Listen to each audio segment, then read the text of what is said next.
What is up guys, Taiki here, and in this video I'll be going over how to manage your mental health in crypto, whether it be through regret minimization strategies, avoiding tilt, and just taking breaks in general. So if you like the content, please like and subscribe, and leave a comment in the comment section below.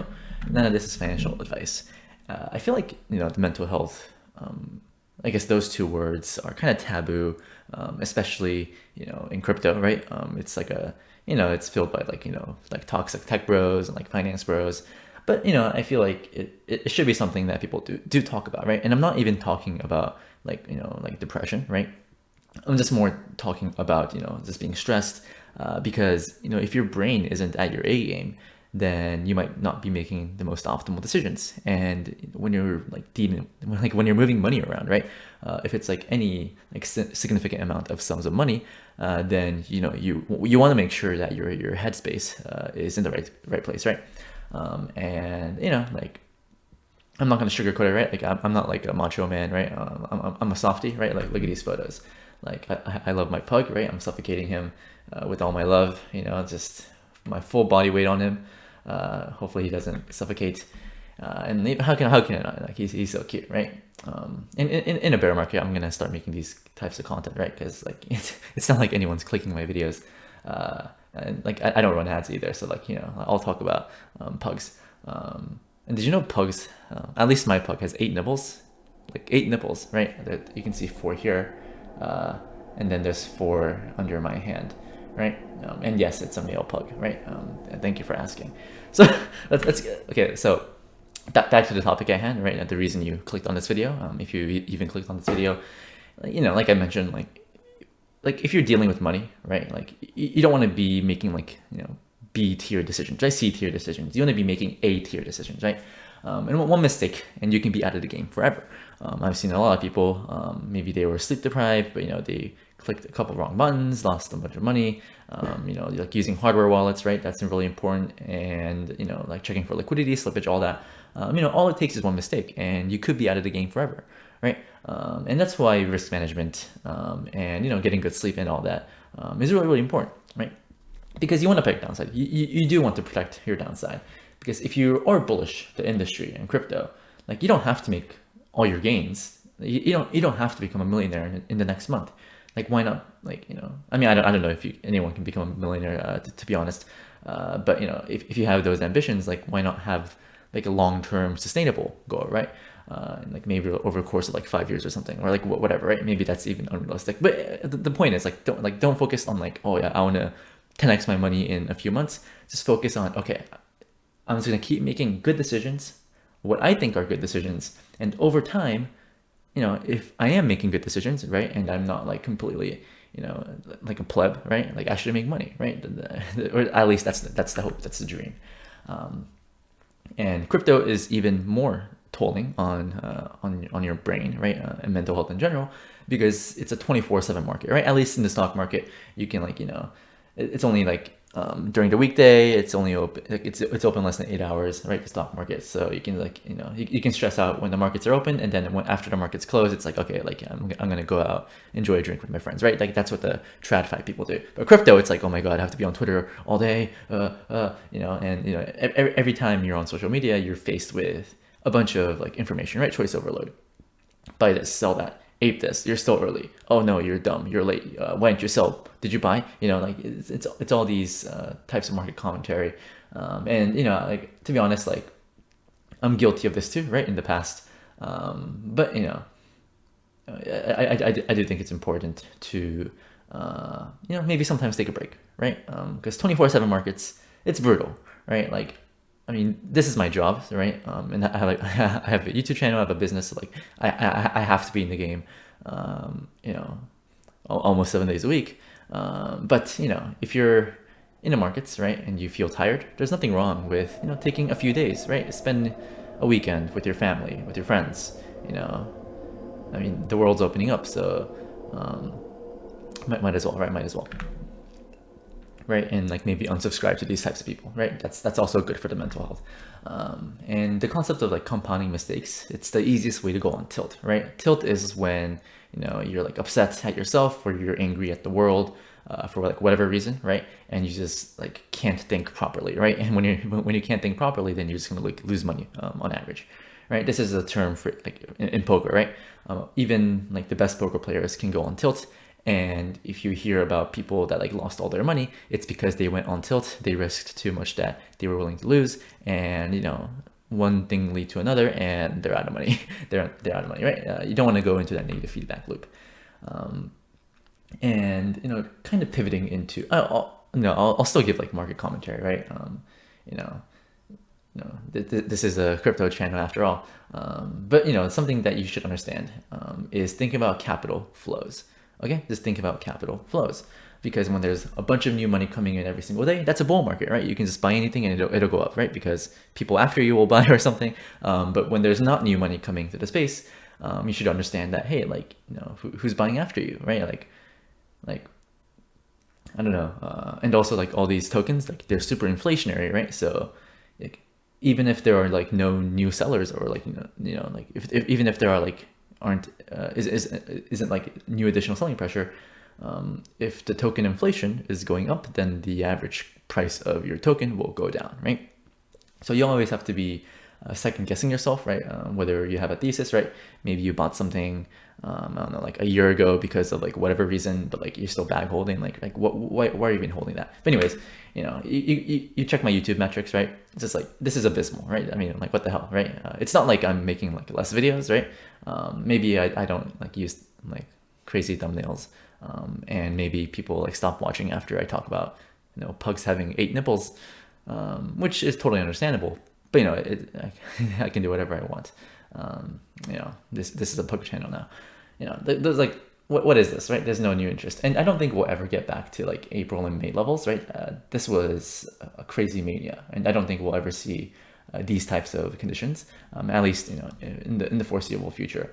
But like ever since like that bubble popped, it's like there's like not that much new people coming into the space, or maybe there are, but like people are leaving, right?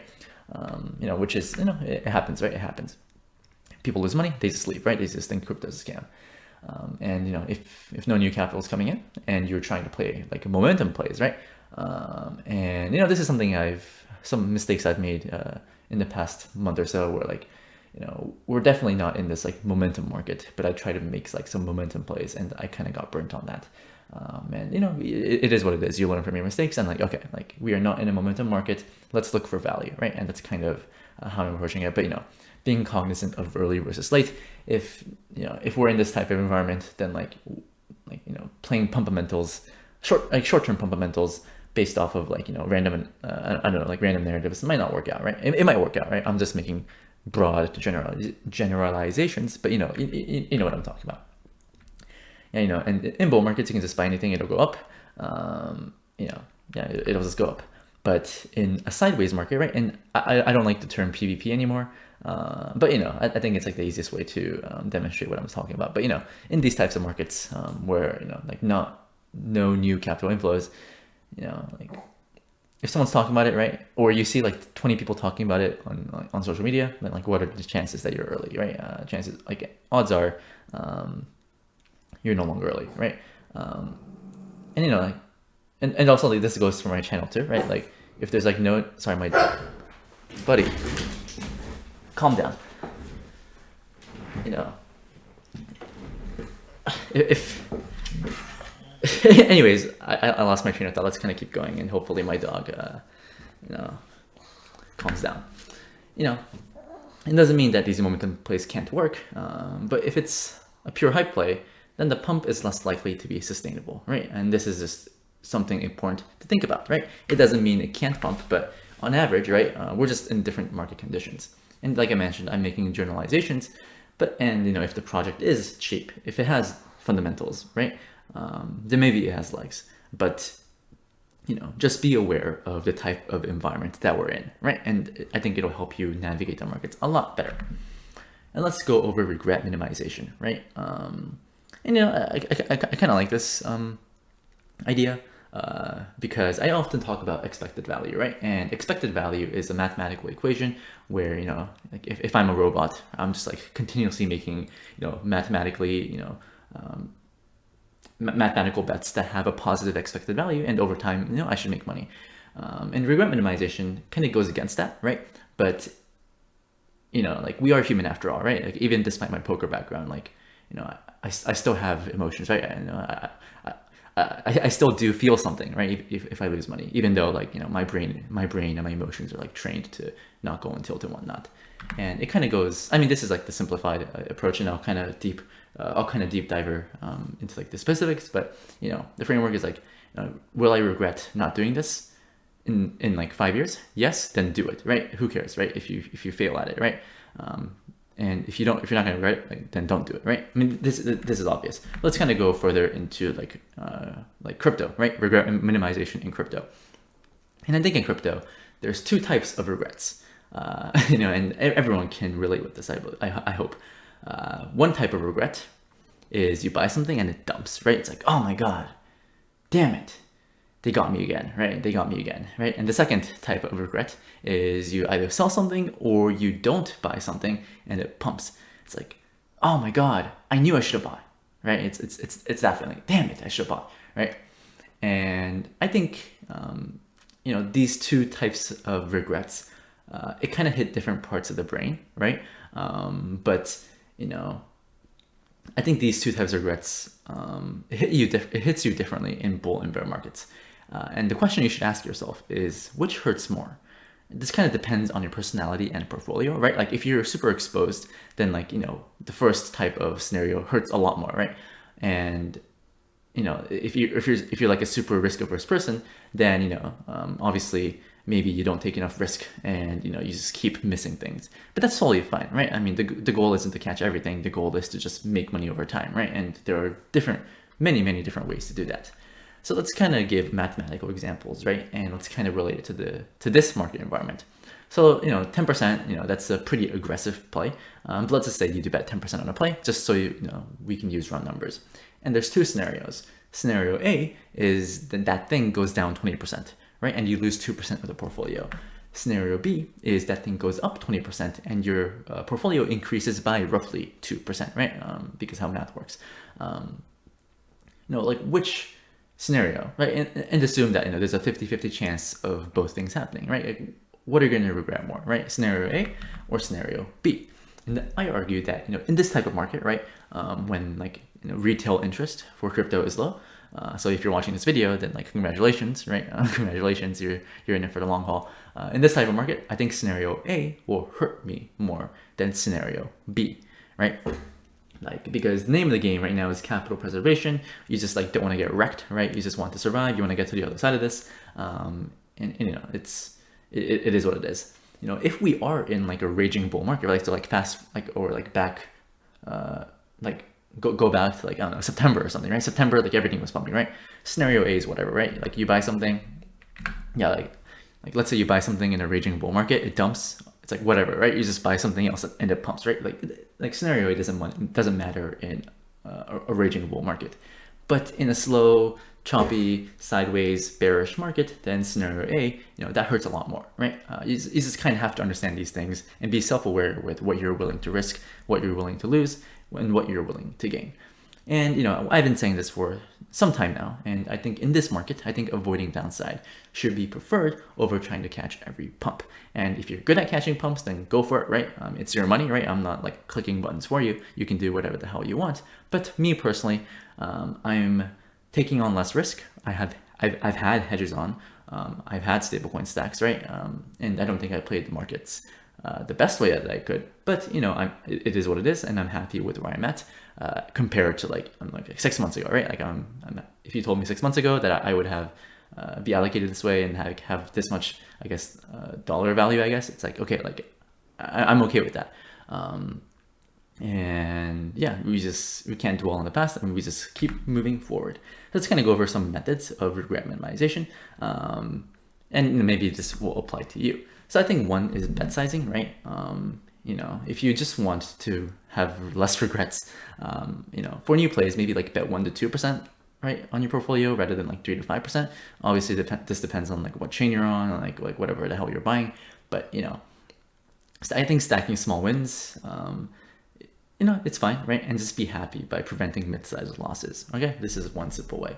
And obviously this is a farming channel, right? It's like farming, right? Let's say there's like a new project, right? It's called like the Taiki as a service, right? It's like, oh, it's so good, right? Just don't worry, like I'm never gonna launch my own project, right? That's kind of scummy. But let's say there's like an East Taiki farm at like 500% APR or something, right? It's like, ooh, like, oh, it's got potential. Maybe I should buy that, right? Or maybe there's like a stablecoin farm at 20% APR, right? And if Taiki pumps, then like, oh man, like, being in that first one is really good. But then what if I don't like pump, right? Like what if Taiki coin is a scam, right? Then maybe stable farming is best. Like maybe just farming with stables, right? It's impossible to predict the future. Maybe that's fine.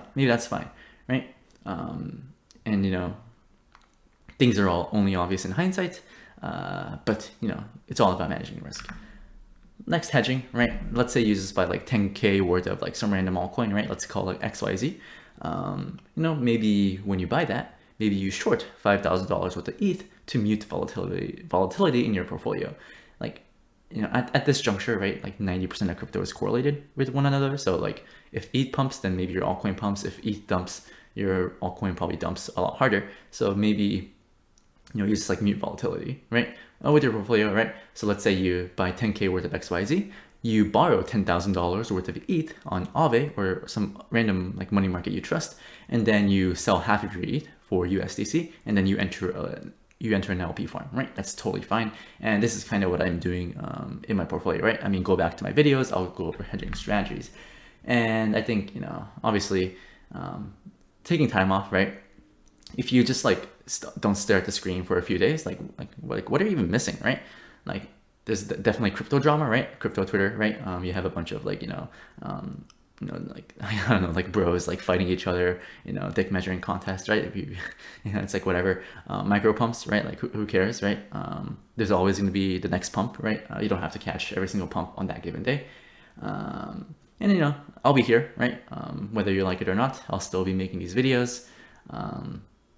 So there's like no need to be stuck on the screen, right? And maybe you come back and your brain is refreshed and your research just improves by like 30%, right? And you just find something that like ends up making you more money, right? Who knows, right? There's no way to know, but that's kind of what I'm getting at. So final questions for you and thoughts, just to wrap this video up. The first question for you is, where does your edge come from? Right?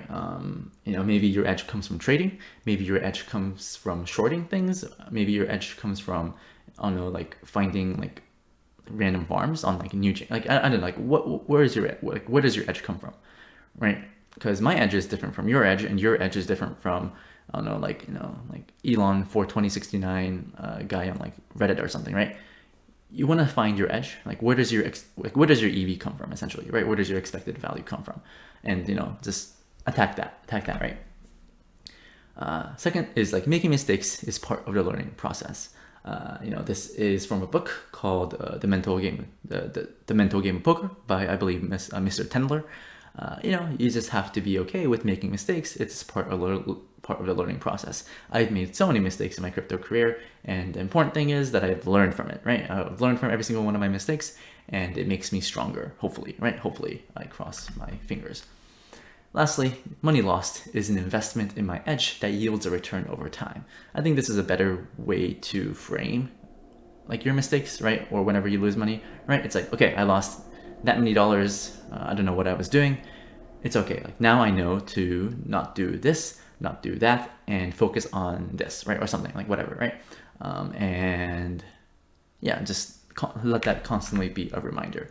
And I've went over this in my past videos too, but I've had these notes on my desk ever since I played poker professionally, which is like, I don't even know how long. I mean, like I don't know, like 2 years ago, whatever.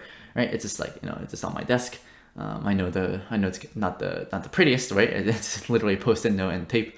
But every time I look down as I type on something, I'm like, okay, like it's okay. Like making mistakes is okay.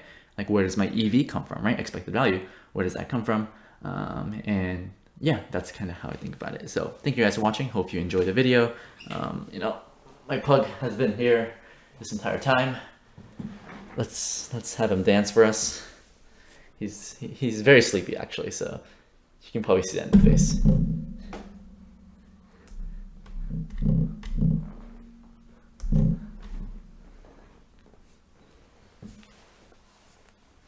Sorry, buddy. I didn't mean to use you as a prop. You just happened to come up to me. Okay. He's a cutie though. He's a cutie. I don't know if you can see him with the camera, but yeah. Anyways, thank you guys for watching, and be safe out there. Be safe out there.